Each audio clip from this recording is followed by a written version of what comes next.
Antes de abocarnos a comenzar la agenda propiamente de la reunión de hoy, quería referirme a un tema que surgió en la sesión extramuros que tuvimos hace 15 días y que pensamos tiene una gran importancia para el grupo. Así me lo enfatizó Aníbal Rosales en una conversación que tuvimos. Es el problema de la necesidad de integrar gente con el pelo no tan blanco al grupo Orinoco. Gente más joven, procedente de las nuevas generaciones, que tengan inclinaciones por lo público, que tengan afición por los problemas nacionales y sus soluciones, porque hay muchos jóvenes hoy en día que no tienen ningún interés sobre ese tema. Y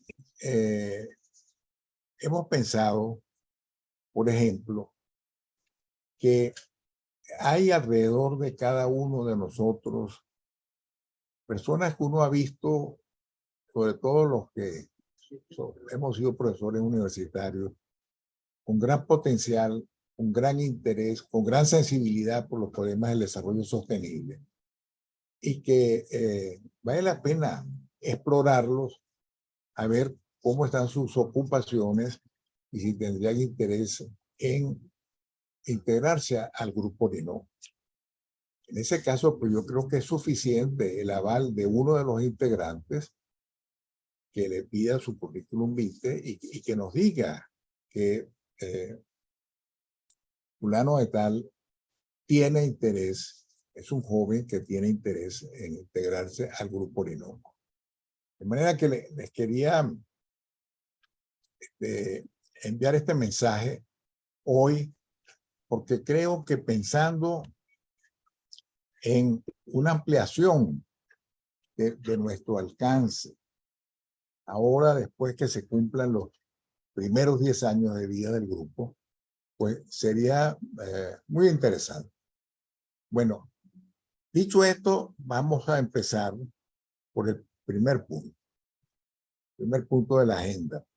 Vamos a tener una presentación hoy del doctor Julio César Centeno, que se ha titulado El desarrollo del sector forestal en Venezuela al año 2100. El doctor Centeno fue licenciado en Ingeniería de Productos Forestales de la Universidad de Nueva York y posteriormente tiene una maestría y un doctorado de la Universidad de California en Berkeley. Ha sido profesor o es profesor de la Universidad de los Andes.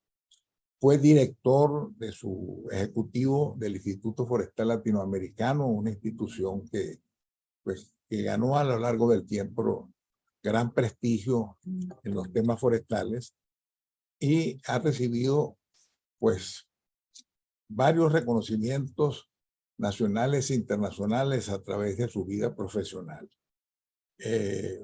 Fue profesor visitante de la Universidad de Viena en Austria y a lo largo de todo su ejercicio profesional ha estado pues, muy involucrado en el desarrollo del sector forestal en Venezuela. Por lo tanto, ahora que hemos empezado a trajinar este tema, porque lo consideramos como uno que puede ser muy importante en el cambio de modelo de desarrollo que hemos venido propiciando prácticamente desde el inicio del Grupo Orinoco, pensamos que este es uno de los sectores para el cual el país tiene unas altas potencialidades y que puede contribuir a la diversificación de la economía, que es una de las condiciones fundamentales para superar el modelo rentista petrolero. Entonces, sin más preámbulos, le damos la palabra al doctor Julio César Centeno. Bueno, muchas gracias, profesor Gabaldón, doctor Gabaldón. Un saludo muy especial para usted. Como usted menciona,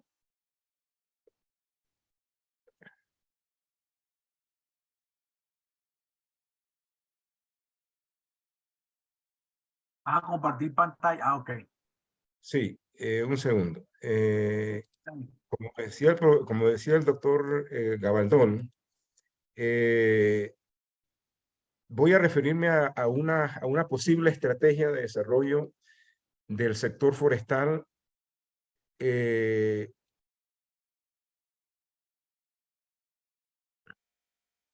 ¿Pueden ver mejor ahora en la pantalla? Sí, perfecto. Algunos componentes de una posible estrategia forestal para el país hasta finales de siglo aproximadamente.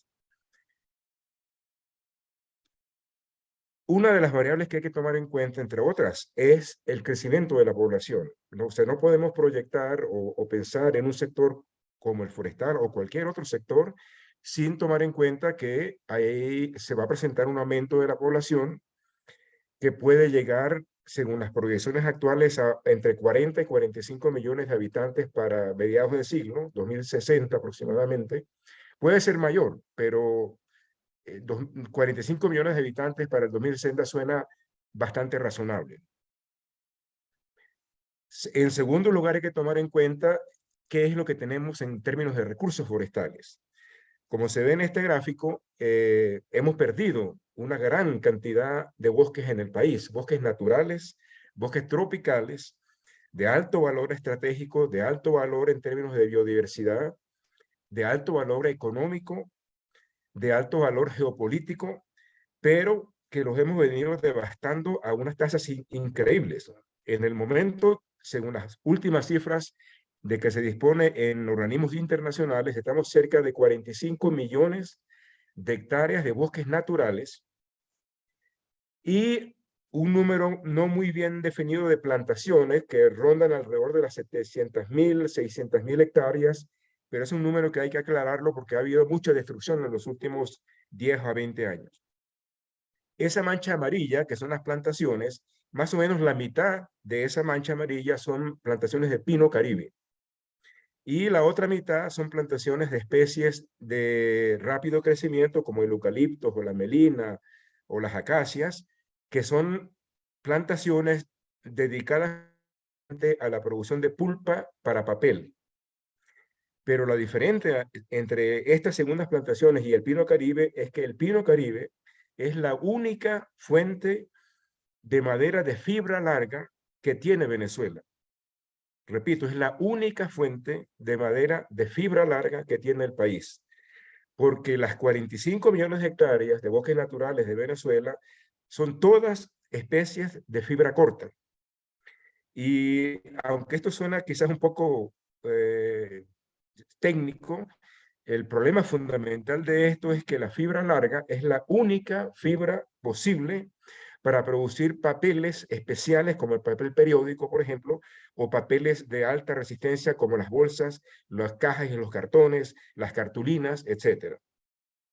Es decir, que si Venezuela utiliza el pino caribe como lo ha venido utilizando en los últimos 10 años para producir madera cerrada, eso se puede considerar una gran estupidez, porque la madera cerrada no necesita fibra larga, es irrelevante la fibra larga en la madera cerrada. Y estaríamos utilizando la única fuente de fibra larga, que es el 1% de los bosques del país, para un uso que no le corresponde. Deberíamos preservarlo para lo que fue establecida esas plantaciones, que es para producir papel de fibra larga como el papel periódico. Ahora analicemos, para empezar, el problema de la madera cerrada en Venezuela. En el momento hay un colapso casi total de la producción y del consumo. Pero en términos históricos, Venezuela debería estar consumiendo, si se recupera la economía como se espera que ocurra, debería estar consumiendo aproximadamente lo mismo que se consume en promedio en América del Sur, que es lo que se muestra en la mancha azul, que es 0.05 metros cúbicos por habitante. Ese es el promedio de América del Sur. Y Venezuela estaba en ese promedio hasta hace aproximadamente 6 o 7 años, en 2014 y 2015. Entonces pudiéramos decir, por ejemplo, como una estrategia de desarrollo, que Venezuela debe producir por lo menos 1,5 millones de metros cúbicos de madera cerrada para atender la demanda nacional en esa magnitud de equivalente al promedio de América del Sur. En la gráfica verde, en el centro, se utiliza el mismo número de consumo por habitante, pero para el 2060. Es decir, tomando en cuenta el aumento de la población. Eso quiere decir que para el 2060 deberíamos estar produciendo 2.2 millones de metros cúbicos de madera cerrada. El siguiente gráfico lo que indica es, en la mancha verde clara, es que si consideramos que haya un aumento del consumo por habitante de 20% entre el 2024 y el 2060, y además de eso consideramos en una política de desarrollo que el 40% de la producción se exporte, entonces deberíamos estar produciendo para el 2060 cerca de 4 millones de metros cúbicos de madera cerrada. Es decir, que el país pudiera definir una política para dentro de 30, 35 años estar produciendo 4 millones de metros cúbicos de madera cerrada aproximadamente, de los cuales el 40% sería para la exportación y el resto para el consumo nacional, considerando un aumento de 20% en el consumo por habitante del 2024 al 2060. Ahora, ¿de dónde vamos a sacar esa madera? Evidentemente que no la deberíamos sacar de las pocas plantaciones de pino caribe que nos quedan. Entonces, la única solución es o importamos toda la madera que consumimos o la producimos de los bosques naturales del país que cubren casi la mitad del territorio nacional. Entonces, aquí se está proponiendo que hagamos justamente eso, que del 2024, que es la primera columna a mano izquierda, hasta el 2054, es decir, durante los próximos 30 años, produzcamos la madera cerrada partiendo del bosque natural. La mancha azul sería el consumo nacional y la mancha verde a la izquierda sería la exportación, el 40% de la producción para la exportación. De tal manera que dentro de 30 años, para el 2054, entonces pudiéramos suspender, eliminar la explotación de los bosques naturales y suplir la demanda por plantaciones. Pero para que eso ocurra, tenemos que establecer las plantaciones a partir de ahora. Es decir, a partir del año 2024, durante 30 años hasta el año 2054, tenemos que desarrollar las plantaciones suficientes para poder hacer esa sustitución en el año 2054, para que el consumo y la producción venga de plantaciones y no del bosque natural. Entonces, Venezuela pudiera, por ejemplo, hacer un compromiso internacional ante acuerdos internacionales como el Acuerdo de París y ante el Acuerdo de Biodiversidad, de que nos comprometemos a hacer esto, a explotar los bosques naturales por ahora, porque no tenemos otra fuente de materia prima, durante 30 años, y al mismo tiempo empezar a establecer las plantaciones en 2024 a 2054 para en el año 2054, dentro de 30 años, suspender, eliminar la explotación de bosques naturales y dedicarnos a la producción con plantaciones. Ahora, ¿qué quiere decir eso en términos financieros, en términos económicos, en términos estratégicos?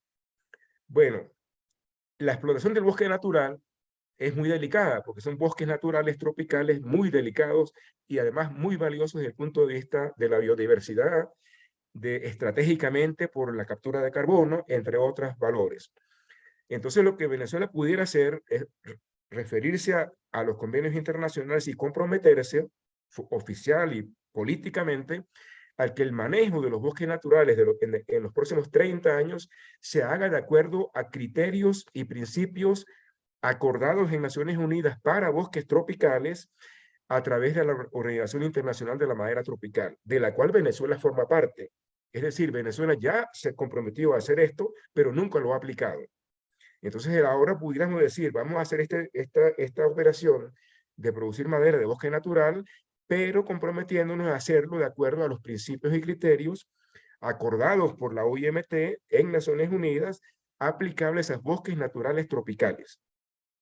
Y que ese manejo sea certificado, o sea, que no dependa de la opinión de un político o de un técnico, ni de una universidad, ni de ninguna otra organización, sino una certificación de validez internacional para que la producción que se haga en Venezuela de esa madera pueda tener acceso a los mercados internacionales sin limitaciones. Y una vez que se suplante la producción de bosque natural por plantaciones, dentro de 30 años, hacer exactamente lo mismo, que el establecimiento y el manejo de las plantaciones también se haga de acuerdo a los principios y criterios de la OIMT para plantaciones en el trópico, de tal manera que la producción de esas plantaciones también tengan acceso libre a los mercados internacionales. Entonces, ¿qué quiere decir todo esto? Que dentro de 30 años deberíamos estar produciendo en plantaciones 6.3 millones de metros cúbicos de madera en rolas. Esa madera en rola pasaría por la industria mecánica para producir 3.8 millones de metros cúbicos de madera cerrada, que fue lo que proyectamos al principio. Y habría productos laterales de más o menos 1.5 millones de metros cúbicos por año que se pudieran utilizar, entre otras posibilidades, para hacer pellets para la bioenergía, que se pudiera consumir en las mismas industrias venezolanas o se pueden exportar. Pero también hay otras alternativas para usar esos subproductos, por ejemplo, tableros aglomerados, energía, papel, etc. Ahora, las plantaciones no tienen que ser todas de una sola especie. Podemos tener un menú de especies de alto valor comercial, es decir, producir madera de plantaciones de alto valor comercial en el mundo, en el mercado internacional. Entonces, por ejemplo, esto es solamente un ejemplo, pudiera ser una parte de teca, que es una madera de las más valiosas en el mercado internacional. Cedro también es muy valiosa. El pardillo, el saki-saki. Estas 4 especies que menciono son maderas que crecen muy bien en plantaciones en Venezuela y en otras partes del trópico. Pero también podemos incluir especies como la melina, el eucalipto, que son especies de muy rápido crecimiento, maduran en 10, 15 años, e inclusive podemos incluir el pino caribe, porque el pino caribe se puede manejar en plantaciones para producir madera, tanto para el papel como para el acerrío. Entonces, el compromiso que puede hacer Venezuela desde el punto de vista político en el contexto del Acuerdo de París y en el Acuerdo de Biodiversidad es comprometerse, por ejemplo, primero, a detener la deforestación. En Venezuela estamos destruyendo aproximadamente 100.000 hectáreas por año, que es una locura para un país como Venezuela. Y el Ministerio de Ecosocialismo presentó un documento recientemente en Naciones Unidas en el Acuerdo de París, donde planifica destruir 1 millón de hectáreas de bosques naturales del 2021 al 2030. Eso hay que denunciarlo porque es una barbaridad realmente. Lo que pudiéramos hacer es comprometernos a detener la deforestación de una vez por todas, y aquí se está sugiriendo que lo hagamos para el 2030 a más tardar. Y segundo, comprometernos en acuerdos internacionales a suspender la explotación de bosques naturales para el año 2054, con una condición de que en compensación consigamos el financiamiento internacional para el desarrollo de las plantaciones necesarias para suplir el mercado nacional y exportar un 40%. Entonces, aquí voy a presentar cómo se puede hacer esto en el caso de la teca.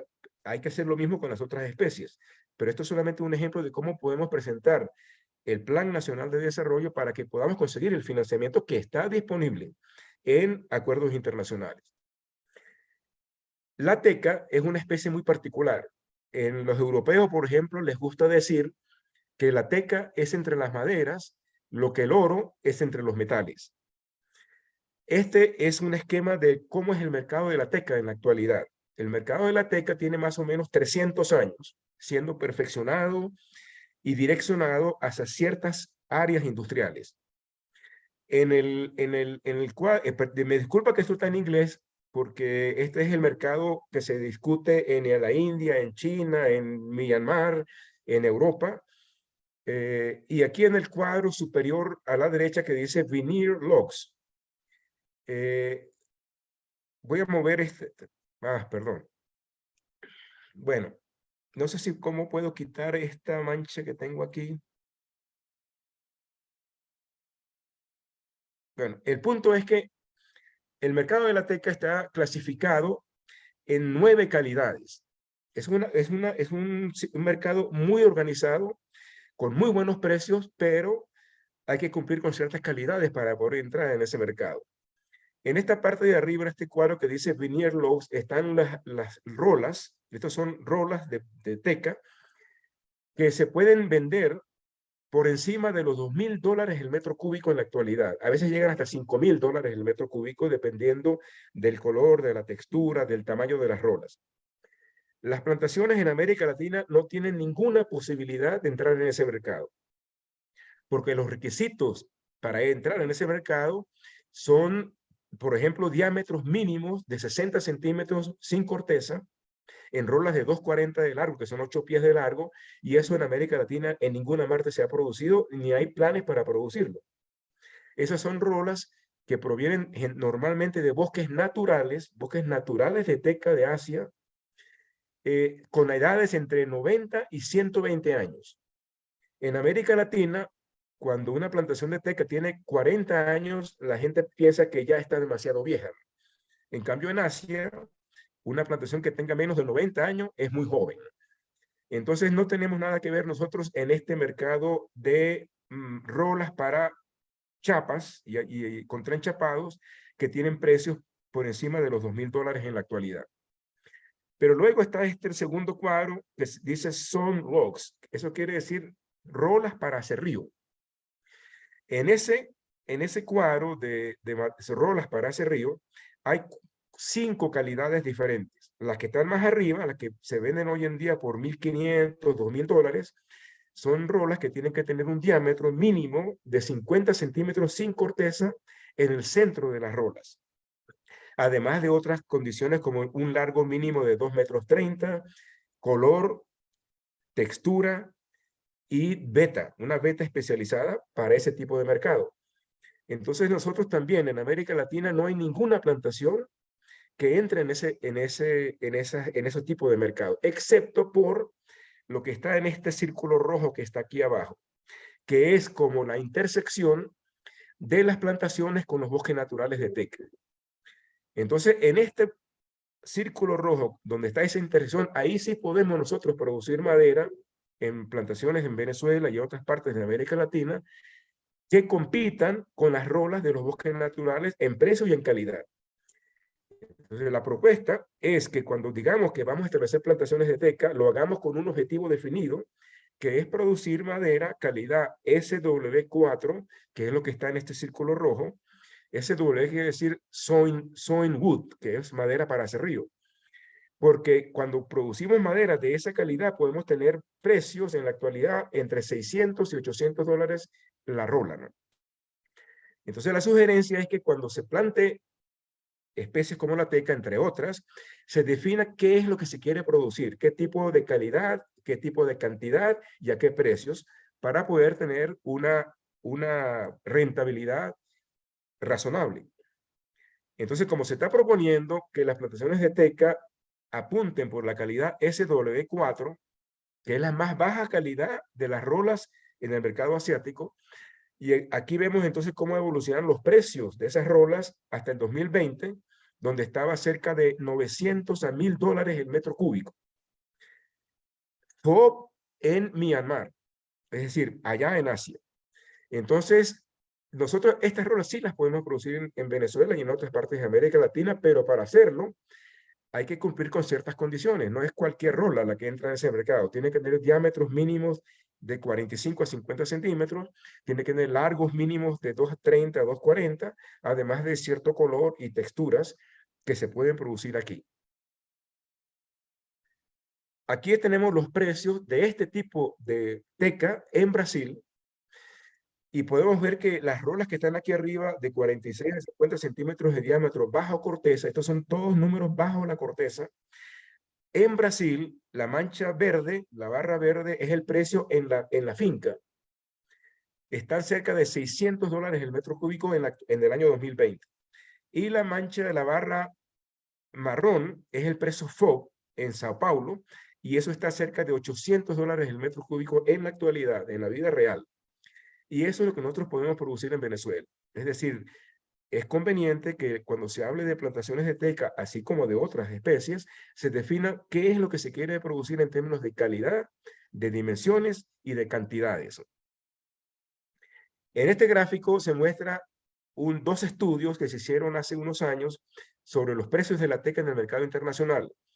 Uno de los estudios, que son estas manchas amarillo claro, es de una empresa muy conocida que se llama SGS. Y las manchas azules es un estudio que me tocó a mí hacer para Tropenbos en Holanda. Y aquí se ve que las cosas, los números más o menos coinciden. Lo importante es ver abajo en la escala horizontal que esos son el perímetro de las rolas, que es como se miden las rolas en Asia, en vez de por diámetros, y se nota que los perímetros más bajos, es decir, los diámetros más abajo, son muchísimo más baratos que los diámetros más altos. Es el incremento por diámetros es de carácter exponencial. Entonces, si en Venezuela definiéramos y dijéramos que queremos producir madera de calidad SW4 de teca, y comparamos eso con la forma en que crecen los diámetros, estas curvas son el desarrollo de los diámetros por la edad, que es la escala horizontal, y vemos aquí esta primera mancha amarilla, que indica que para poder producir madera calidad SW4 de teca, se necesitan tierras S1, que es tierras de primera calidad para plantaciones, y con esas tierras de primera calidad podemos producir ese tipo de madera con 25 años de rotación. Pero cuando nos vamos a la segunda calidad de tierras, la que es la S2, entonces la rotación se extiende a 35 años de edad. Es decir que para poder producir madera de esta calidad tenemos que escoger las tierras 1 principalmente y las tierras calidad 2 para poder tener una rotación intermedia de aproximadamente 30 años entre los dos tipos de tierras. Cuando uno tiene una finca para plantar, por ejemplo, teca, es prácticamente imposible que toda la finca tenga la misma calidad de suelo. Siempre hay franjas que son calidad 1, franjas que son calidad 2 y franjas que son de otras calidades de menor valor, que preferiblemente no se deben plantar con teca porque no van a producir madera de buena calidad. Entonces la teca deberíamos conservarla para producir en sitios S1 y S2 con una rotación promedio de 30 años de edad. Lo que quiero enfatizar aquí es que la rotación de las plantaciones de teca no es una cuestión arbitraria, sino que está dada por el producto que queremos producir. En este gráfico se muestra cómo puede crecer una plantación de teca por unidad de área. Estamos hablando aquí de números por hectárea, metros cúbicos. Disculpe que está en inglés, pero estas letras UV quiere decir bajo corteza. Los diámetros se miden bajo la corteza. Y los números están en metros cúbicos por hectárea. Entonces aquí se ve, en el caso de tierras calidad S1 para teca, que se puede hacer la rotación con 25 años de edad, pero hay que hacer entresaca, como es normal en plantaciones de madera. Y el cuadro que está abajo lo que hace es que de cada entresaca, la madera que se saca de las entresacas, se clasifica por diámetros. Y aquí podemos ver, por ejemplo, que la entresaca a los 4 años de edad no produce madera comercial de ningún valor, no tiene ningún valor. La entresaca a los 8 años de edad produce madera diámetros muy pequeños, de 11 centímetros, 15 centímetros. Pero a medida que va envejeciendo la plantación y va aumentando el diámetro, al final, cuando se hace la corta final, es que aparece por primera vez la madera calidad SW4. En este caso, en este tipo de plantaciones, en calidad de tierra S1, se pueden producir 330 metros cúbicos de madera sin corteza por hectárea. Este gráfico muestra la producción sin corteza por plantaciones de teca de 1000 hectáreas por año durante 25 años consecutivos. 1000 hectáreas por año lo llamamos módulos, es decir, cuando uno quiere plantar teca es mejor dividirla en módulos. Y cada módulo en este caso que estoy mostrando se refiere a un módulo que tiene 25.000 hectáreas plantadas 1000 hectáreas por año durante 25 años consecutivos. Ese es un módulo. Este gráfico esta línea amarilla lo que muestra es la producción de un módulo de ese tipo, un módulo de 25.000 hectáreas, sembradas 1.000 hectáreas por año. Y lo que se muestra es que cuando hacemos la corta final, se pueden producir 300.000 metros cúbicos de madera sin corteza por módulo. Y luego empieza a caer la producción porque van desapareciendo las entresacas y la corta final es de más o menos 200.000 metros cúbicos de madera por módulo de 1.000 hectáreas. Este gráfico muestra la parte financiera de estos módulos de 1.000 hectáreas. Aquí arriba está una mancha amarilla que resalta que estamos hablando de módulos de 1.000 hectáreas por año durante 25 años. En sitio calidad 1 y los precios en la finca, es decir, a la orilla de la carretera en la finca. La tasa de retorno es de 19% interanual durante 25 años consecutivos, que es una tasa de retorno muy por encima de las tasas de retorno promedio de las bolsas de valores de Nueva York o la bolsa Nasdaq o la bolsa SP500, por ejemplo. Y el balance para 21.000 hectáreas, que es lo que se propone plantar en Venezuela en los próximos 30 años, generaría un beneficio, excluyendo los gastos, de 5.000 millones de dólares anuales. En otras palabras, el proyecto de plantaciones que les estoy presentando puede producir 5.000 millones de dólares anuales de ganancias netas, descontando los costos, por año. Es decir, es un aporte significativo para la economía nacional. Y estamos hablando de apenas 21.000 hectáreas por año de plantaciones. Eso podemos ampliarla, pero estamos aquí usando una referencia específica. La línea roja que está abajo es los costos. La línea amarilla clara son los ingresos y la línea azul es la diferencia entre ingresos y costos, excluyendo, es decir, antes de pagar impuestos, por ejemplo. Ahora, al principio de las plantaciones hay un periodo donde hay muchos gastos, pero no hay ingresos. Aquí estamos ampliando esos primeros años para mostrar que para que una plantación de teca en particular pueda arrancar, hace falta un financiamiento de 7 más 5, son 12 millones de dólares por módulo de 1.000 hectáreas. En otras palabras, para poner a funcionar un módulo de 1.000 hectáreas por año durante 25 años, es decir, un módulo de 25.000 hectáreas, se requieren 12 millones de dólares para poder cubrir los gastos de los primeros años donde hay gastos pero no hay producción. Y si todas las 21.000 hectáreas anuales que estamos proponiendo que se hagan en los próximos 30 años fueran todas de teca, no se está sugiriendo que se haga así, pero que si fueran todas de teca, el financiamiento total de todas las plantaciones sería de 260 millones de dólares, que no es un número particularmente significativo cuando se compara con los beneficios que se pueden generar, que estamos hablando de 5.000 millones de dólares anuales. Es decir, esto es un proyecto altamente rentable.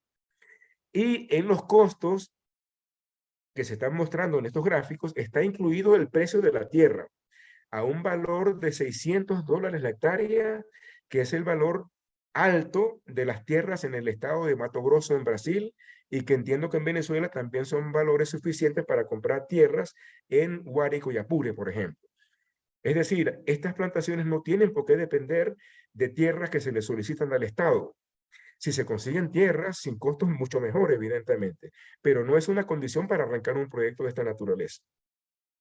Este gráfico lo que muestra es que cómo se distribuyen los ingresos y se nota que en estas manchas azul que está a mano izquierda, azul oscura, la parte verde y el azul claro son las últimas 3 cortes de las plantaciones. Se nota que casi todo el valor económico se deriva de las últimas cortas, que son las realmente importantes en términos económicos y financieros. No hace falta que estas plantaciones tengan la escala que yo estoy señalando, que estoy sugiriendo, porque también se pueden hacer a pequeña escala. En este caso estamos hablando, por ejemplo, de 1 hectárea. 1 hectárea puede producir $140.000 de beneficios, cuando el costo es de apenas $7.000.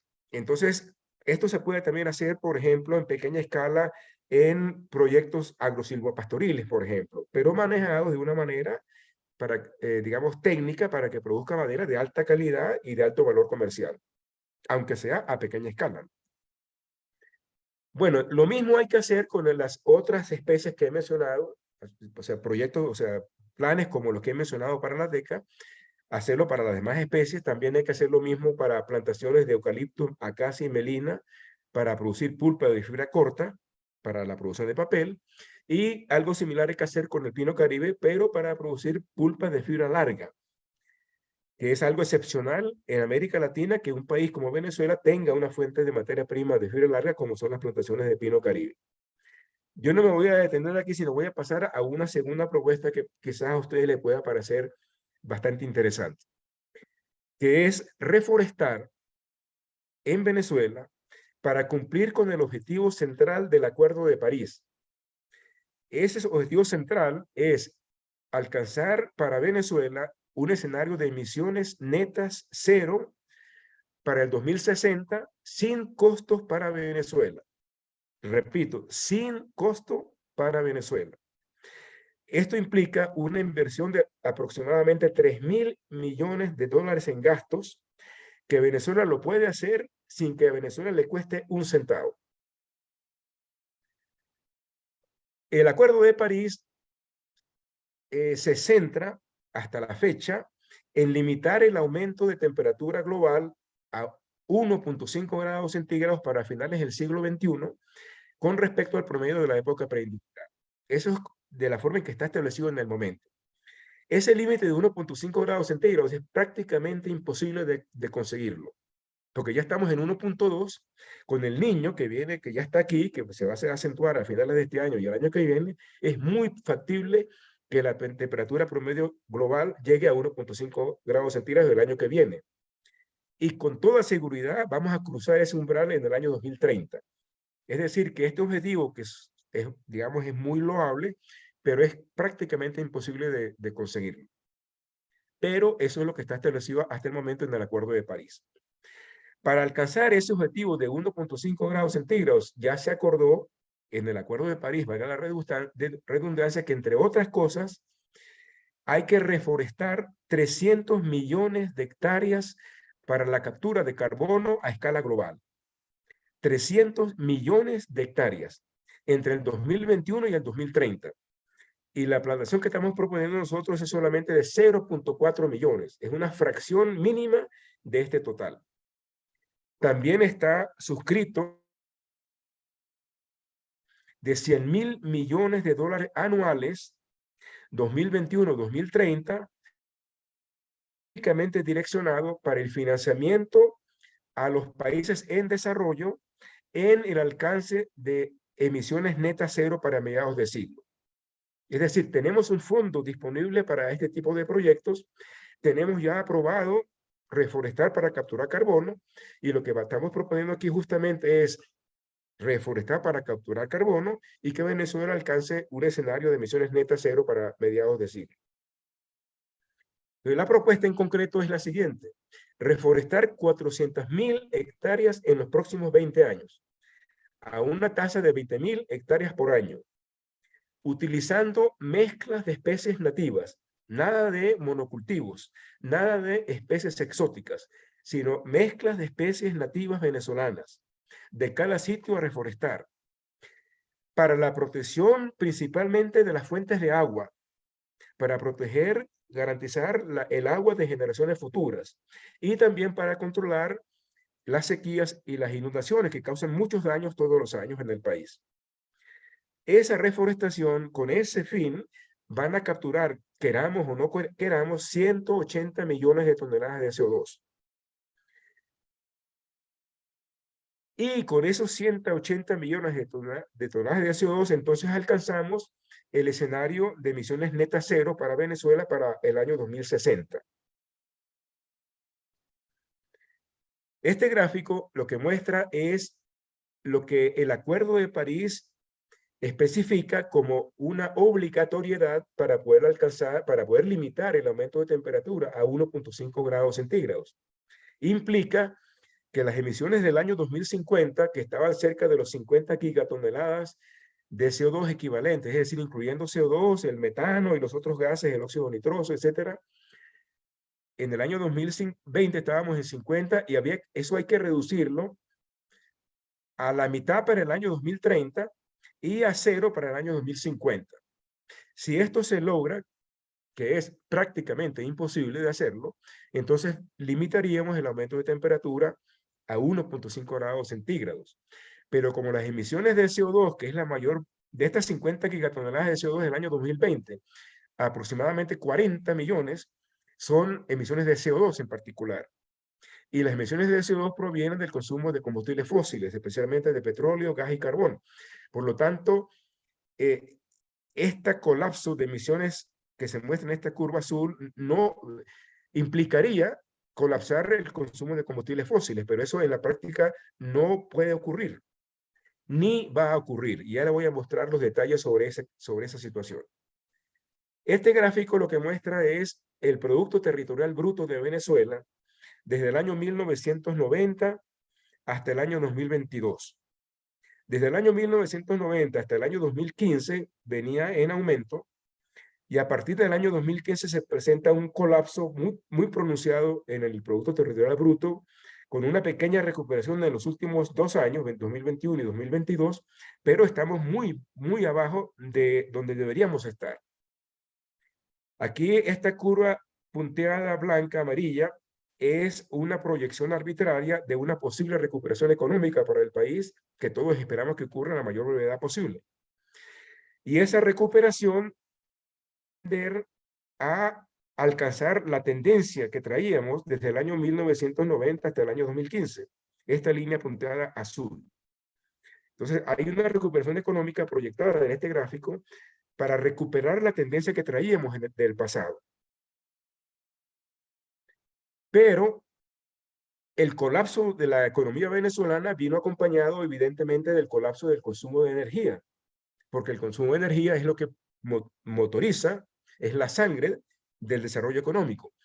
Entonces, entre el 2015 y el 2020 se presenta un colapso muy pronunciado en el consumo de petróleo, el de gas e inclusive, perdón, en el consumo de hidroelectricidad. Y ese colapso del consumo de energía, especialmente del consumo de hidrocarburos, produjo un colapso en las emisiones de CO2 de Venezuela. Esta línea azul son las emisiones de CO2 de Venezuela del año 1970 hasta el año 2015. Después vienen estos puntos morados, que es el colapso de las emisiones de CO2 de Venezuela, porque dejamos de consumir combustibles fósiles. Y estábamos en el año 2020 en apenas 70 millones de toneladas de emisiones de CO2 por consumo de combustibles fósiles, cuando estábamos en más o menos 180 millones en el año 2014-2013. Entonces, la recuperación económica de Venezuela implica necesariamente una recuperación de las emisiones de CO2. Pero como no deberíamos alcanzar la tendencia histórica de emisiones de CO2 simplemente porque no podemos emitir CO2 eternamente en una cantidad cada vez mayor sin límites, entonces en este gráfico estamos incluyendo esta curva blanca como un posible objetivo nacional en términos de emisiones de CO2. Y se está proponiendo entonces que para el año 2040 alcancemos un máximo de emisiones de CO2 alrededor de las 200 millones de toneladas de CO2 por año, y que a partir de ese máximo del año 2040 haya una caída hacia finales de siglo. Pero evidentemente que este esquema de emisiones de CO2 no conduce a emisiones netas cero para mediados de siglo. Entonces, ¿cómo vamos a alcanzar ese objetivo nacional en el contexto del Acuerdo de París? En este gráfico se ve las proyecciones de la Agencia Internacional de Energía en cuanto a consumo de petróleo, tanto de la OPEP como de los países no OPEP, y vemos aquí que a partir del año 2020 no hay ninguna reducción en el consumo de petróleo, al contrario, hay un aumento en el consumo de petróleo, es decir, no se está proyectando que se va a reducir el consumo de petróleo para mediados de siglo. Este gráfico es más reciente, que es el consumo de gas natural de la Agencia Internacional de Energía, y igualmente ahí lo que se proyecta es un aumento en el consumo de gas en lugar de una reducción. En el año 2023, hace solamente un mes aproximadamente, la Agencia Internacional de Energía nos muestra este gráfico del consumo de petróleo a partir del año 2021, con un aumento en vez de una reducción hacia finales de la década. Y la OPEP acaba de publicar sus proyecciones e igual vemos que para el 2045, según la OPEP, el petróleo, el gas y el carbón van a continuar suministrando la mayor cantidad de energía a escala global. Pero por otra parte tenemos esta situación, que los árboles nuestros, los árboles venezolanos, los árboles naturales del trópico, del neotrópico, como todos los árboles, capturan CO2 de la atmósfera, mitigan CO2 de la atmósfera y capturan el carbono. En este gráfico lo que se muestra es un poquito complicado, y déjenme aclarar qué es lo que se está mostrando acá, porque es muy importante para la estrategia nacional. En la eje horizontal se muestra el diámetro en la base de los árboles.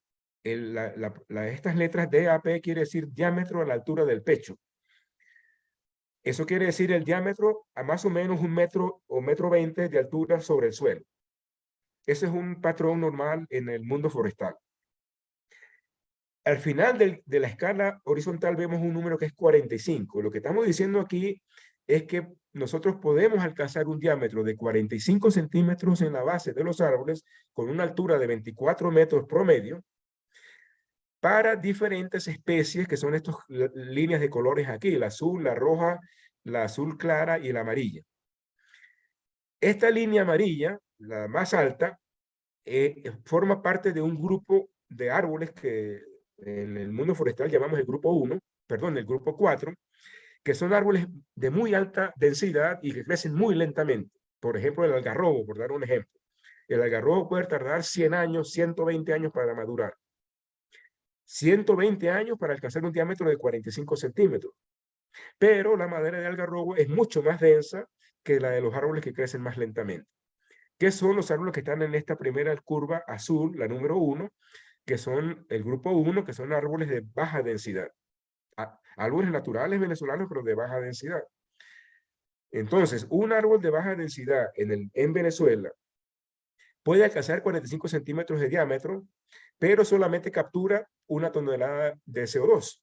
Mientras que un árbol de algarrobo, para ese mismo diámetro, puede capturar el triple de CO2.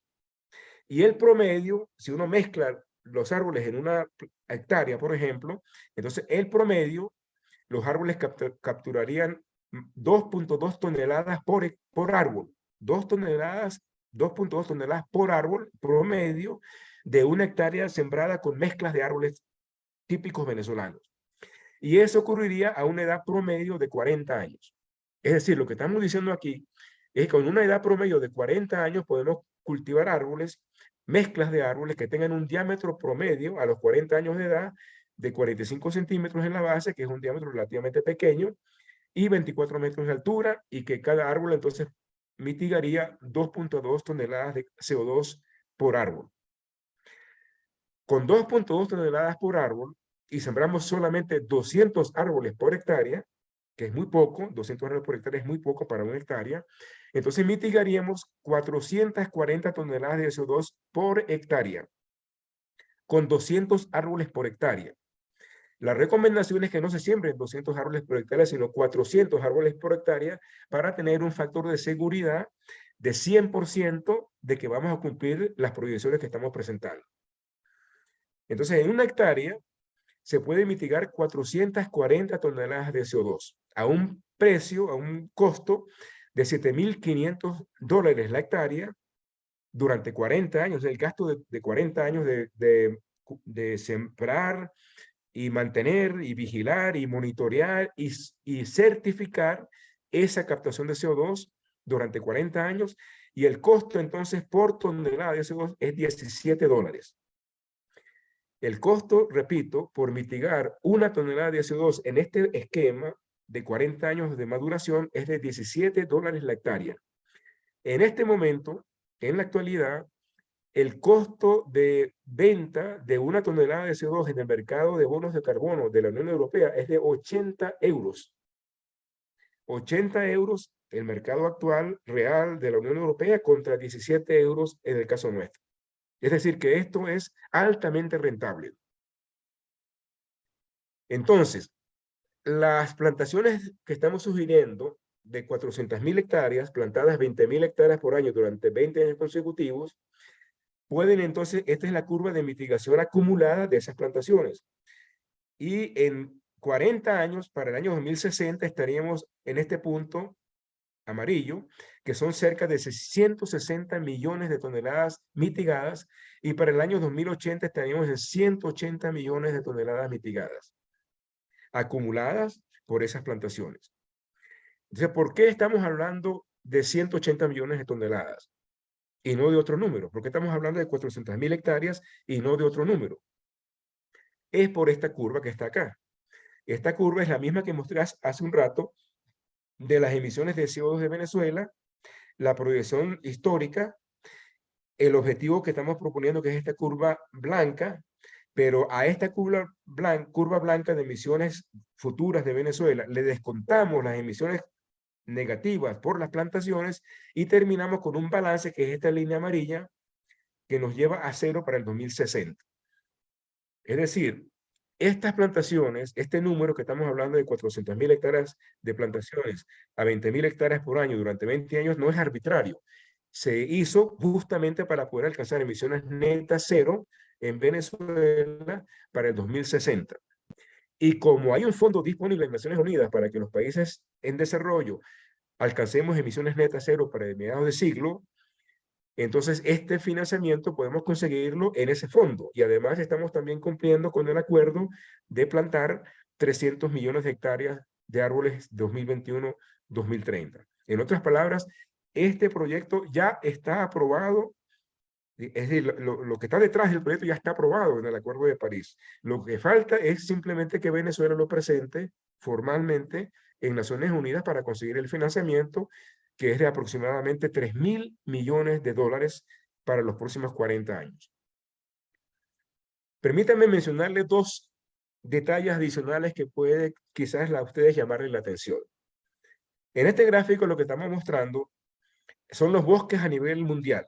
Los bosques boreales, a mano izquierda, los bosques templados, los subtropicales y los tropicales.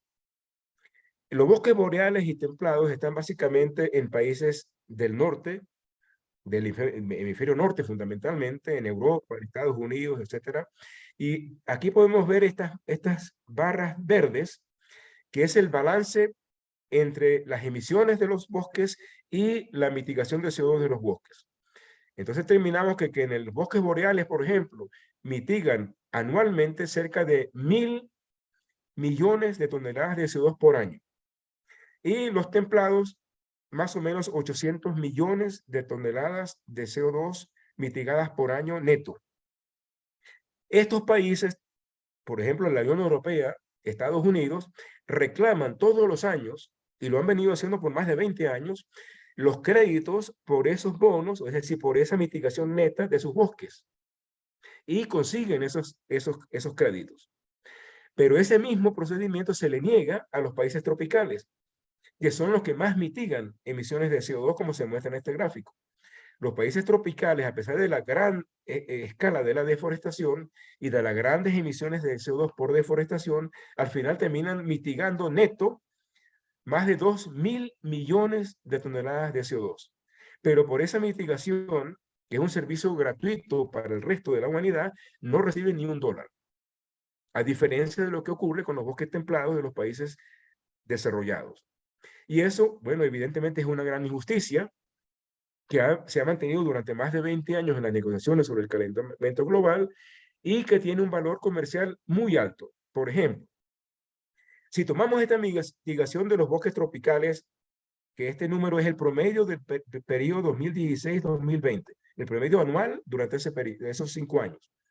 Si esa mitigación la calculáramos al precio de los bonos de carbono de la Unión Europea en la actualidad, que son $80 por tonelada, esta mitigación tiene un valor de 188.000 millones de dólares anuales. En otras palabras, los bosques, los países tropicales, que son los más pobres del mundo, están subsidiando gratuitamente 188.000 millones de dólares anuales en mitigación de CO2 de la atmósfera, por la cual no reciben ni siquiera un reconocimiento. Mientras que los países templados y los boreales sí reciben reconocimiento por la mitigación de sus bosques en términos de captura de CO2. Esta figura, este texto que está aquí, es del año de septiembre del Parlamento Europeo, en el que las emisiones negativas de los bosques de la Unión Europea, evidentemente, y señalan que la Unión Europea tiene como objetivo para el año 2017 reducir las emisiones en un 40% para el año 2030. Pero dice también que los bosques son parte de este plan, de la estrategia para alcanzar ese plan. Y dice también que los bosques de la Unión Europea están mitigando 10% de efecto invernadero de la Unión Europea, 400 millones de toneladas de CO2 por año. Y por esas 400 millones de toneladas de CO2 por año reciben créditos de carbono a $80 la tonelada. Sin embargo, la Unión Europea le niega a los países amazónicos, por ejemplo, ese mismo trato a ese mismo precio. Discúlpeme que esto está en inglés, porque esto se presentó hace poco en Naciones Unidas para defender el caso de Venezuela, con el ministro Moncada, que está allá. Lo que muestra este gráfico es cuál es, en el caso de los bosques naturales de Venezuela, cuál es la captura de carbono, de CO2, perdón, la mitigación de CO2, de los bosques naturales de Venezuela. Estamos hablando de cerca de 200 millones de toneladas por año. Si le descontamos las emisiones por deforestación, que en este cálculo son 86 millones, que es el doble de lo que dice el Ministerio de Ecosocialismo. Si le descontamos este número a las mitigaciones, terminamos con un balance positivo de emisiones netas de los bosques naturales de Venezuela de aproximadamente 90 millones de hectáreas por año. Si esas 90 millones le ponemos un precio, que es el precio actual de los bonos de carbono en el mercado de la Unión Europea, tendrían un valor de 7.000 millones de dólares anuales. Si Venezuela reclamara, aunque fuera una parte de este beneficio económico, tendríamos por mínimo 2.000 millones de dólares anuales para proteger los bosques del Amazonas, que yo no los llamo bosques del Amazonas, yo los llamo bosques de la Orinoquia venezolana, porque en Venezuela lo que tenemos es la Orinoquia. La Amazonía o la Amazonia no está en Venezuela, solamente 5 millones de hectáreas de bosques venezolanos forman parte de la Amazonia. El resto es Orinoquia. Pero en todo caso, aquí pudiéramos tener fondos, suficientes fondos para efectivamente proteger los bosques naturales del país. Pero como Venezuela no reclama nada, igual que no reclama nada ningún otro país amazónico, pues evidentemente no recibe ninguna compensación. Entonces estamos sugiriendo, por ejemplo, que Venezuela lleve este punto a la próxima reunión del Tratado de Cooperación Amazónica, que se va a realizar, creo que es en agosto, para que los países amazónicos en conjunto eleven esta posición ante la cumbre del Acuerdo de París que se va a realizar en noviembre en defensa de nuestros intereses. Es decir, ¿por qué estamos siendo marginados, segregados en este reconocimiento de la compensación de emisiones de CO2 por los bosques naturales del país? Y por último, permítame presentarles esta idea que quizás les llame la atención. Lo que estamos proponiendo aquí es lo siguiente. El petróleo venezolano, como ustedes saben mucho mejor que yo, es un petróleo y por lo tanto es un petróleo muy contaminante comparado con otros petróleos. Es decir, es mucho más contaminante. La huella de carbono del petróleo extrapesado venezolano es mucho más contaminante que el petróleo que extrae Arabia Saudita o Irak o Irán o Rusia o Estados Unidos, por su condición de ser un petróleo extrapesado. Quizás el único petróleo que es más contaminante es el proveniente de las arenas bituminosas del Canadá. Lo que estamos proponiendo acá es que esa mancha negra que tiene el petróleo venezolano por ser más contaminante en términos de emisiones de CO2 que otros petróleos, hagamos lo contrario y convirtamos el petróleo venezolano en el petróleo más limpio del mercado internacional. Lo que puede sonar como una locura, pero no es tan complicado realmente. Y lo que estamos proponiendo es lo siguiente, que le quitemos al petróleo extrapesado venezolano de la huella de carbono de la vida del petróleo, es decir, incluyendo desde la extracción hasta el consumo, le quitemos 30% de las emisiones de CO2 por barril. Al quitarle 30% al petróleo venezolano por barril, convertiríamos al petróleo, las emisiones netas del petróleo venezolano en equivalentes a las del gas natural. Y el gas natural ya ha sido clasificado como una energía limpia y ha sido clasificada por la Unión Europea, al igual que la energía nuclear, como una energía verde. Entonces, aquí estaríamos nosotros ofertando al mercado internacional un petróleo con una huella de carbono similar a la del gas natural, porque le estamos quitando al petróleo venezolano 30% de las emisiones de CO2 por barril. ¿Qué quiere decir eso? Que una hectárea plantada con mezclas de especies venezolanas, que puede capturar 440 toneladas de CO2 por hectárea, podía mitigar la diferencia en emisiones entre el petróleo extrapesado y el gas de 3.000 barriles de petróleo. O sea, una hectárea puede limpiar, por decirlo una palabra, o compensar las emisiones de 3.000 barriles de petróleo. Eso quiere decir lo siguiente, por ejemplo, que si Venezuela llega a un acuerdo de exportación de petróleo extrapesado de 500.000 barriles diarios durante 10 años consecutivos con algún cliente, digamos, por ejemplo, China o la India o Alemania o cualquier otro cliente del petróleo venezolano. 500.000 barriles diarios durante 10 años consecutivos. Para reducir la huella de carbono y hacerla equivalente a la del gas, de todo ese petróleo, haría falta plantar 52.000 hectáreas por año durante esos mismos 10 años. Es decir, plantar en total 522.000 hectáreas. El costo de transformar el petróleo venezolano en el petróleo más limpio del mercado internacional, con una huella de carbono similar a la del gas, tendría un costo de $2.15 por barril, que es aproximadamente 3.5% del valor del mercado del petróleo cuando se comercializa a $60 el barril. Entonces yo me pregunto si en la cartera de negocios de PDVSA este tipo de posibilidades está fuera de consideración. Con una observación adicional, que el uso de este tipo de petróleo limpio, menos contaminante, no es solamente interés de Venezuela.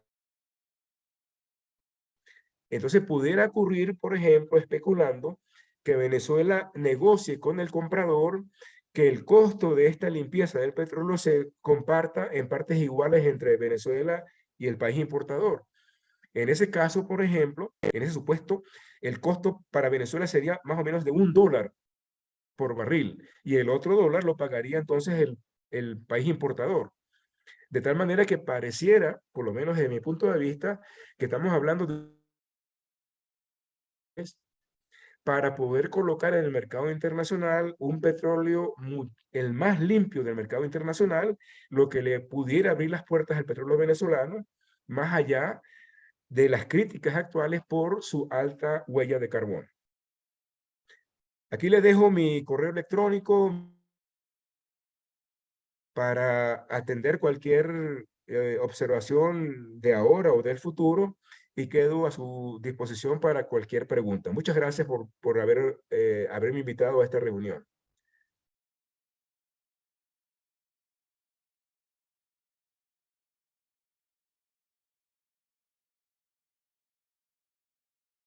Bueno, doctor Centeno, en primer lugar, muy agradecidos estamos en el Grupo Orinoco por su presentación. En esta onda de desarrollo del sector forestal, que la hemos hecho nuestra también en el grupo, todo el volumen, el enfoque económico insertado en el proceso que es inevitable de tratar de neutralizar el cambio climático, que tiene mucha significación. Me parece que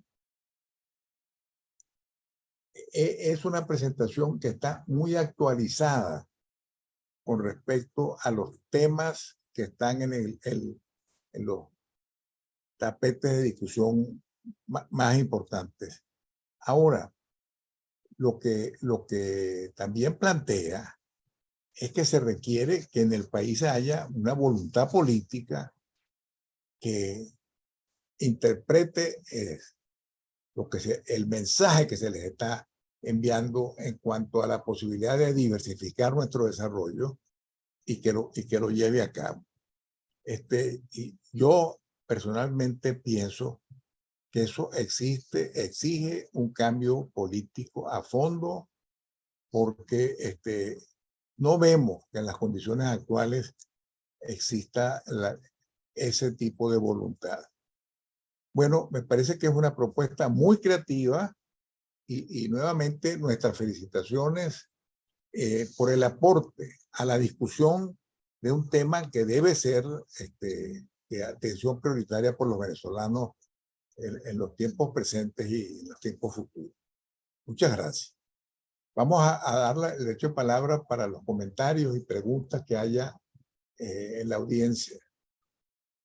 No veo manos levantadas. Aquí está Pedro García.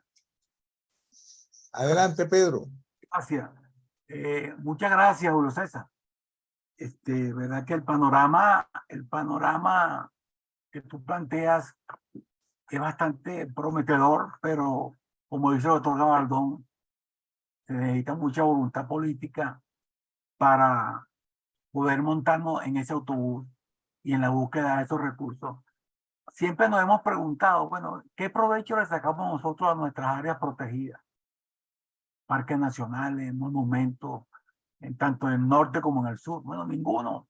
Y lo que tú dices es cierto, estos países le sacan provecho a ese proceso de captura de carbono y a otras funciones hidrológicas, de biodiversidad, etcétera. Sin embargo, nosotros, que estamos limitados en recursos económicos, yo creo que nunca hemos pensado cómo obtener recursos, precisamente porque hemos tenido históricamente una política de conservación de nuestras áreas forestales que yo creo que fue pionera en su momento. Yo te pregunto, ¿no hay un riesgo, conociendo cómo es la cuestión de nuestro país, de que en esos 34 años, esos 20, ¿cuántos? 30 años hasta 2054, que se puedan aprovechar las plantaciones forestales? No tenemos el riesgo otra vez de que pueda haber un proceso sin control de devastación y que verdaderamente los acuerdos de la OIMT, la certificación no se consiga, o si se consigue aquí no la respetan, entonces nuestra madera pudiera seguir siendo bloqueada internacionalmente, pero el daño ya se hizo. Entonces por eso que yo veía como raro que, bueno, parar la deforestación, pero sin embargo vamos a utilizar nuestras áreas protegidas, nuestros bosques y nuestras reservas forestales, por supuesto. Entonces me preocupa un poco de que haya una contradicción entre esos dos aspectos. Eso básicamente, y te quería preguntar, ¿qué es una tierra S1 y una tierra S2? Para saber si nosotros tenemos una oferta suficiente para poder desarrollar las plantaciones de esas especies valiosas como la teca, la melina, etcétera. Gracias. Si quieres, puedes acumular preguntas y responderlas posteriormente después de unas 3. Quisiera así señalar que debemos acotar este periodo de comentarios hasta la 1:30 en punto. Pues tenemos un aspecto que tratar que se nos quedó diferido de la vez anterior, que es el informe sobre el proyecto de la cuenca del lago de Valencia, que debemos tratarlo en el día de hoy. Elizabeth Cruz tiene la palabra. Muchas gracias, buenas tardes para todos y excelente presentación. Para mí, de verdad, una información nueva actualizada. Muchos proyectos hemos tratado de ponerle un valor a cuál sería el incentivo que podría dar en la producción nuestra de crudos de poder forestar y colocarlo dentro de los incentivos del proyecto, ¿no? Pero mi pregunta va más dirigida hacia una inquietud de cuáles son los riesgos en esas plantaciones, que yo me imagino que debe estar metido en esa rentabilidad y esa economía de estos proyectos. Me refiero, yo no sé, en Venezuela, riesgos de incendios, de inundaciones, de que se pierdan, o sea, para tener una idea o sencillamente hay una seguridad razonable en que esas plantaciones se van a mantener con los mínimos cuidados, pues. Esa es básicamente mi pregunta. Muchas gracias. Muchas gracias, Elizabeth. Gilberto Morillo tiene un comentario. Sí, buenas tardes. Muy buena la presentación realmente, muy ilustrativa y un tema muy interesante.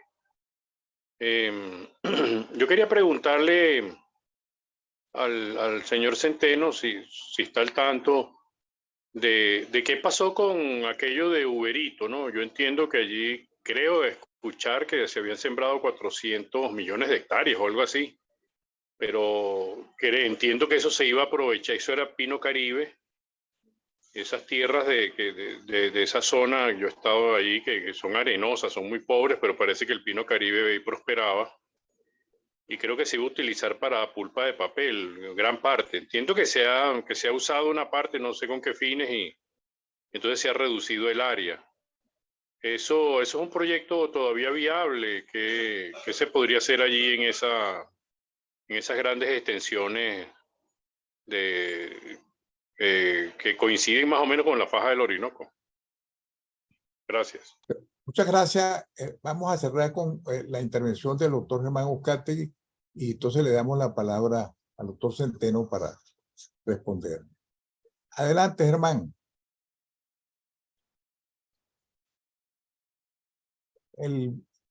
Está bloqueado el... Adelante, Germán. Bueno, las felicitaciones por la presentación. Aprendí muchas cosas, pero tengo una pregunta que es una curiosidad y es similar a la de Gilberto. Estas plantaciones de teca gigantescas y muy bonitas que eran hace 20 años entre los estados Portuguesa y Barinas, ¿qué pasó con ellas? ¿Las expropiaron? ¿Se siguen cultivando? ¿Qué ha pasado con ellas? Gracias. No, doctor Centeno, tiene usted la palabra. Gracias, doctor Gabaldón. ¿Me oyen? Sí, perfecto. Okay. Para atender las preguntas en el orden en que fueron presentadas, alguien preguntaba la calidad de la tierra. ¿Qué quiere decir eso de calidad de la tierra S1, S2, etcétera? En plantaciones forestales, como en cualquier otro cultivo agrícola, por ejemplo, se escogen las tierras para plantar. No se deben plantar en cualquier lugar, porque hay tierras que son mucho menos productivas que otras. Entonces, las tierras para plantaciones se clasifican en calidades. Esas siglas S1, S2 se refieren a calidad, es calidad 1, calidad 2. Hay otras expresiones para referirse a esas calidades.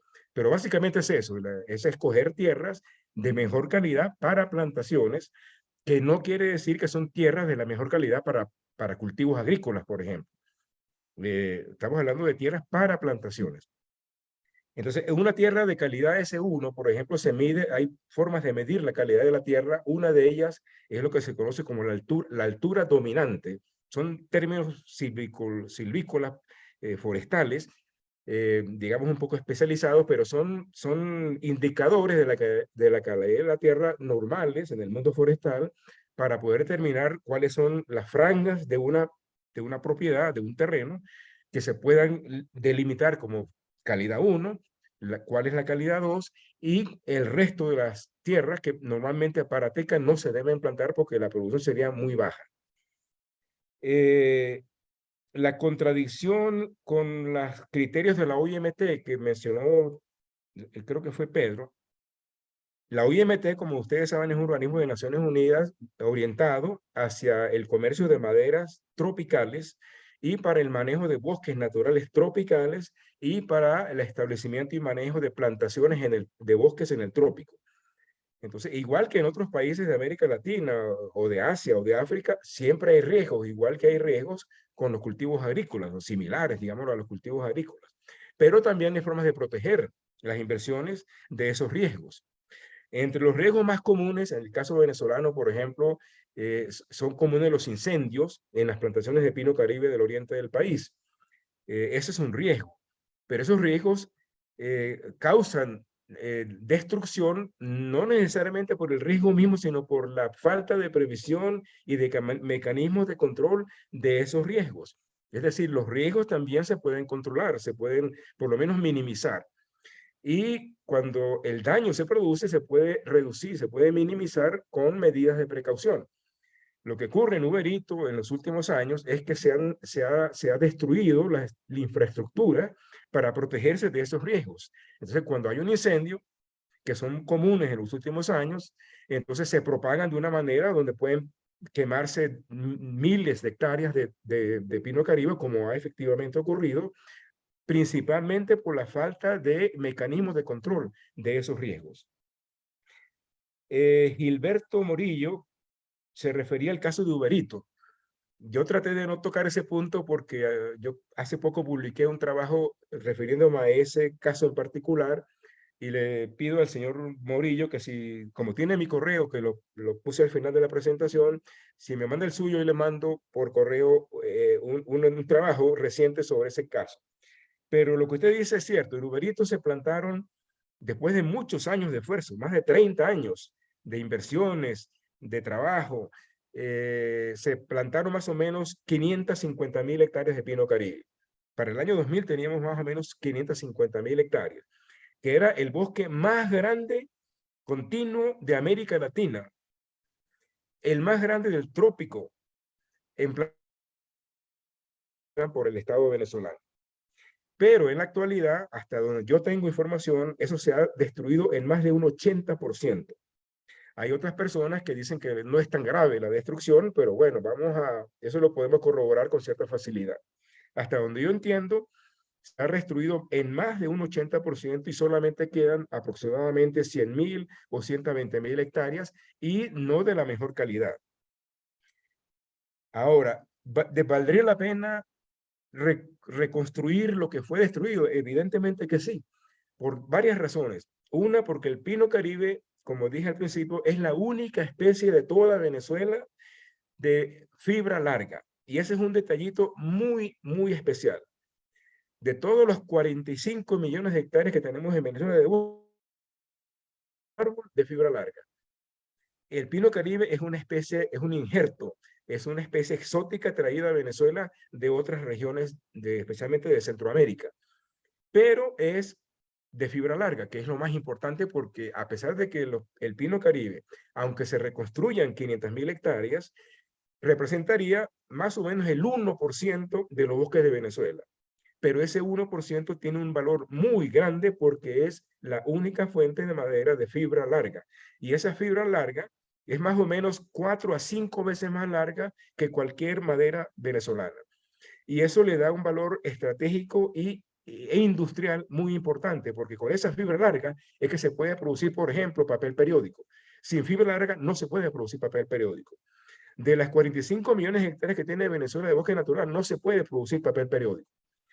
Entonces el pino caribe tiene, entre otras cosas, ese detalle, que es la única fuente posible para producir productos comerciales de alto valor industrial, como el papel periódico, el papel para cartulinas y cartones, el papel para bolsas de supermercado, de embalajes, etc.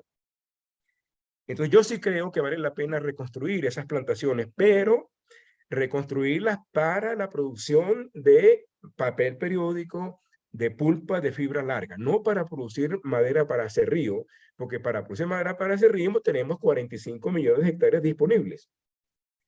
Ahora, en Venezuela se plantó teca en pequeña escala, en pequeños lotes, en varias partes del país, en la parte central, en Portuguesa, Barinas, etcétera, en pequeña escala. Pero cuando se plantaron en tierras privadas, los dueños de las plantaciones tratan de recuperar la inversión a muy corto plazo. Y entonces tumban las plantaciones cuando tienen menos de, digamos, 20 años o 25 años, 15 años. Y cuando hacen eso, bueno, evidentemente que recuperan un valor económico, pero el precio es muy bajo. Es decir, hay muy poca, prácticamente ninguna plantación que se deja que crezca, para que se deja que madure, para que la madera que se produzca tenga un valor comercial en el mercado internacional, como el que mencionaba yo, de la calidad SW4. Entonces, cuando se corta la madera en Venezuela y se vende, como se está vendiendo en este momento, se está vendiendo madera para que la exportan para la India y para la China, pero los precios que reciben los productores están por debajo de los $200 el metro cúbico. Cuando si la dejaran madurar, pudieran llegar a un precio de $600 el metro cúbico, pero evidentemente implica más cuidado, más manejo, más tiempo. Y eso todo tiene un valor. El valor es suficientemente alto para justificar el tiempo, pero siempre hay presiones, como mencionaba alguien en otra pregunta, el peligro de invasiones de campesinos, o la quema, o plagas inclusive que pueden destruir las plantaciones. Para concluir, lo que quiero resaltar es que las amenazas existen, no se pueden negar, pero también hay mecanismos para protegerse de las amenazas. Si no fuera así, pues nadie plantaría plantaciones como están ocurriendo, por ejemplo, en Brasil, en Colombia, en Indonesia, en Malasia, con muy altos niveles de recuperación económica y de valor estratégico, porque es una forma de diversificar la economía de esos países, como lo queremos hacer también en Venezuela. Bueno, una última pregunta, y se aprecia que sea corta, de parte de Aníbal y Laila, para que pasemos al segundo punto de la agenda. Julio César, pensando en el pino caribe con la fibra larga para producción de papel, ¿tú le ves perspectivas al país en los próximos 10, 15 años para producir, para exportar? Porque el consumo de papel de periódico en Venezuela, por más que tengamos el número de periódicos que teníamos hace algunos años, no es muy grande. ¿Cómo ves tú la viabilidad económica de la producción de fibra para papel? Bueno, mira, te agradezco mucho la pregunta, porque yo veo que hay una gran confusión sobre ese tema en Venezuela. La confusión viene porque la producción mundial de papel periódico se ha reducido considerablemente en los últimos 20, 25 años. O sea, hay una reducción significativa en la producción y consumo de papel periódico a escala mundial. Entonces, la mayoría de la gente que no maneja los detalles de este tipo de mercado concluye que como hay una reducción de la producción, entonces no vale la pena ponerse a producir algo que se reduce la producción. Pero la realidad es que una cosa es la reducción de la producción y otra cosa es el cambio de los precios. Y lo que ha ocurrido en los últimos 30, 35 años es que los precios del periódico han aumentado, no se ha reducido, ha aumentado considerablemente. En este momento estamos registrando los precios promedios de papel periódico en el mercado mundial, lo más alto de los últimos 50 años. Es decir, se ha reducido la producción, pero los precios no se han reducido. Lo que ha ocurrido es que han salido del mercado las plantas de productoras de papel periódico que no podían competir en el mercado internacional. Entonces ahora muchas de esas plantas cerraron, se redujo la producción, pero el precio lo que hizo fue aumentar. Entonces en este momento es más rentable producir papel periódico en Venezuela que hace 30 años cuando se planificó la planta de periódico para Venezuela. Ahora, por otro lado, el consumo de periódico en Venezuela y en otros países de América Latina se ha reducido, que es normal, porque mucho, por ejemplo, de la información se transmite ahora por medios digitales. Pero el mercado existe y un indicador de que es un mercado que se fortalece con el tiempo es el aumento de los precios. Entonces, en este momento tenemos los precios más altos de los últimos 50 años. Y además de eso, tenemos que tomar en consideración que ya en Venezuela tenemos las plantas compradas y están embaladas allá en Guayana desde hace más de 10 años. Es decir, la planta para producir periódico en Venezuela ya está en Venezuela. Tiene más de 10 años en cajas almacenadas allá en Guayana. No se ha instalado el equipo. Hemos gastado 780 millones de dólares en el equipamiento industrial para producir periódico y no los hemos puesto a producir. Y la materia prima, que es el último dato que quiero tocar acá, la materia prima para alimentar esa planta es el pino caribe. Y el pino caribe, que es la materia prima para periódico en este caso, crece muchísimo mejor en Venezuela de las tasas de crecimiento que tienen en Canadá o en Suecia o en Finlandia o en Alemania, porque estamos en el trópico. Entonces, a pesar de que las tierras allá en el oriente del país donde se sembró el pino caribe son tierras extremadamente de baja calidad, son arenas realmente, a pesar de esa condición, la tasa de crecimiento en Venezuela supera a la de los países donde se produce periódico a escala mundial. Es decir, que tenemos una materia prima altamente competitiva, tenemos una fuente de energías en Venezuela altamente competitivas, tenemos agua del Orinoco a la mano para producir un papel periódico con una competitividad a escala internacional. Es decir, que esa es una posible fuente de recursos para el país. Tenemos las instalaciones industriales, tenemos el agua, tenemos la energía, tenemos la materia prima, tenemos la mano de obra. Entonces, no deberíamos hacer lo que algunos están sugiriendo, que es vender esos equipos industriales como si fuera chatarra. Bueno, muchas gracias, doctor Centeno, por toda la exposición y las respuestas a los comentarios que se han formulado. Está invitado a continuar con nosotros al resto del tratamiento del punto que viene. Pero por supuesto, queremos expresarle muy genuinamente agradecimiento por su estupenda exposición. Tiene la palabra el doctor Germán Oscate para el desarrollo del tema